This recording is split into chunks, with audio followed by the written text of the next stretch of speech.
শুধুমাত্র আলু এবং ময়দা, ব্যাস এই দুটো জিনিস দিয়েই এত সুন্দর এত ক্রিস্পি একটি স্ন্যাক্স কিন্তু আপনারা খুব সহজেই বাড়িতে বানাতে পারবেন।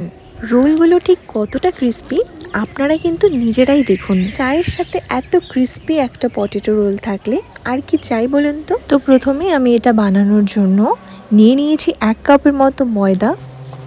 এরপর এতে লবণ, জোয়ান, কালো জিরে এবং সামান্য একটু তেল দিয়ে ময়দাটা বেশ ভালো মতো মেখে নিতে হবে। ময়দাটা খুব সফট করে মাখার দরকার নেই, একটু শক্ত শক্তই হবে। এটা 10 মিনিটের জন্য ঢেকে রেখে দেবো। এবারে একটা বড় সাইজের আলু আমি গ্রেট করে নেব। লবণ, হলুদ, ধনে গুঁড়ো, পেঁয়াজ, লঙ্কা দিয়ে আলুটা মেখে নেব। এবারে 2 টেবিল চামচের মতো কর্নফ্লাওয়ার এর মধ্যে দিয়ে দিয়েছি।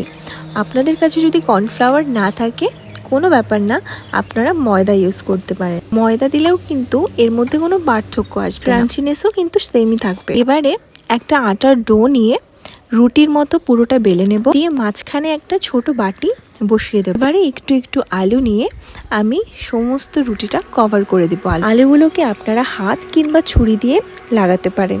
এবারে বাটিটা তুলে নিয়ে ছুরি দিয়ে চারিদিকটা ভালো মতো কেটে নিয়েছি। আমি যেভাবে কাটছি আপনারাও ঠিক সেভাবেই কাটবেন। এবারে সামান্য একটু জল নিয়ে মাঝখানে এবং সাইড দিয়ে জলটা লাগিয়ে নিচ্ছি, যাতে রোল করার পর এটা খুলে না যায়। এবারে আস্তে আস্তে আঙুল দিয়ে রোল করে সামনের দিকে এগিয়ে যাবেন।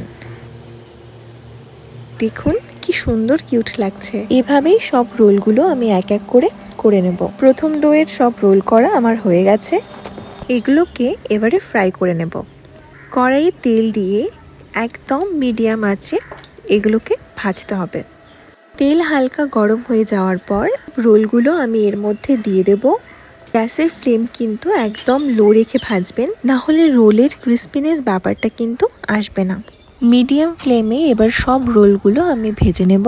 আমি যতগুলো স্ন্যাক্স খেয়েছি তার মধ্যে সব থেকে টেস্টিয়েস্ট এবং সব থেকে ইজিয়েস্ট স্ন্যাক্স হচ্ছে এই রেসিপিটি। আমাদের পটেটো রোল কিন্তু একদম রেডি। তো সন্ধেবেলা চায়ের সাথে এই পটেটো রোল একবার হয়েই যাক। আমার এই রেসিপিটি যদি আপনাদের ভালো লেগে থাকে প্লিজ লাইক কমেন্ট করবেন এবং আমার চ্যানেলটি সাবস্ক্রাইব করতে একদম ভুলবেন না। Thank you.